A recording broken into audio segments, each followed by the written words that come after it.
देखिए, पहली बात तो ये नोटबंदी नहीं है, ये नोट बदली है। अगर आपको 8 नवंबर 2016 की वो शाम याद है 8 बजे, उसमें अनाउंसमेंट थी कि 500 और 1000 के नोट अब बंद कर दिए जाते हैं, इनको बैंक में जमा कराना ही एकमात्र विकल्प था। यहां पर आपको नोट बदली की भी ऑप्शन दी जा रही है। आप जमा कराएं तो जितने मर्जी जमा करा दें, कोई दिक्कत नहीं है।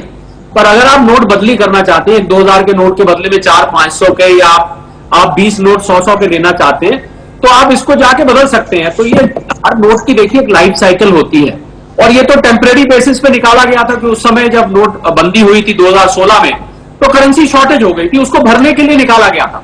और जमा कराने की कोई लिमिट नहीं है, आप जितना मर्जी जमा कराइए। पर अगर मुझे लग रहा है चिंता करनी चाहिए उन धन्ना सेठों को जिनकी तिजोरियों में 2-2 हजार की गट्टी रखी हुई है, जिन्होंने होर्डिंग करके रखी हुई थी, उन लोगों को चिंता करने की जरूरत है। क्योंकि 10 नोट एक बार में आप बदली कर पाएंगे, बैंक में आप जमा करा नहीं पाएंगे, क्योंकि बैंक में कराएंगे तो आपसे सवाल आ जाएगा कि इतने पैसे आपके पास कहां से आए, इसका सोर्स क्या है।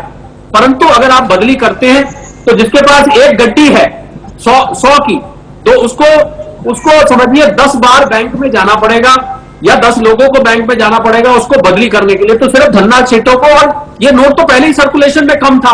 आप मुझे बताइए कि किसको एटीएम में 2000 का नोट मिल रहा था, बैंक भी नहीं दे रहे थे इसको। ये तो खाली आप इसको इस्तेमाल कर रहे थे। पर एक थोड़ी सी चिंता इसमें मुझे सिर्फ इतनी ये है कि आप जब इसको दुकान पे खर्च करने जाएंगे तो दुकानदार इसको मना कर सकता है। वो कहेगा भैया आप अपनी सरदर्दी मेरे सिर पर डाल रहे हैं, आपकी जगह मुझे बैंक जाके इसको जमा करना पड़ेगा, या मुझे इसकी बदली करा के लानी पड़ेगी। मुझे लग रहा है इसमें सरकार को स्पष्टीकरण देना चाहिए कि कोई भी दुकानदार, कोई भी वेंडर इसको मना ना करे, उस पर जुर्माना होना चाहिए।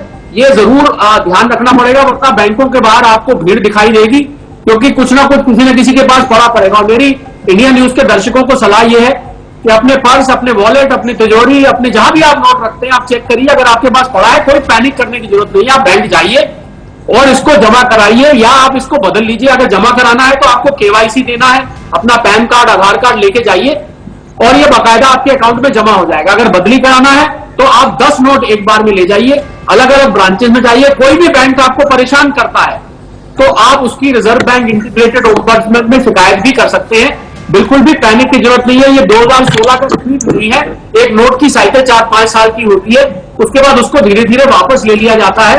ये सिर्फ इतना ही हुआ है। पुराने नोट कितने आए, अब 10 का नोट पुराना होता था, अब आपको 10 का नोट नया दिखा, कभी पता लगा आपको कि पुराना नोट कब गायब हो गया? अब नहीं पता लगा, क्योंकि 2000 का नोट अकेला है, अपने आप में बड़े डिनोमिनेशन का है। और बाकी के देशों में आप देखें तो इतने बड़े नोट नहीं होते हैं। ये एक इंटरिम मेजर था, क्योंकि नोटों की गैप आ गया था बहुत ज्यादा करेंसी में, उसको भरे। मुझे तो हैरानी ये है कि इतने साल चल कैसे गया ये, क्योंकि ये तो बहुत समय के लिए नहीं आना था पहले, तो ये तो होना ही था। ये तो मुझे लग रहा है देर से आए हैं। चिंता सिर्फ 2 नंबर के पैसे वालों को होगी, बाकी आम आदमी को कोई चिंता नहीं है। लोगों की ज्यादातर 2 नंबर का पैसा वही काला धन हो गया ना। अब यहाँ पर उसका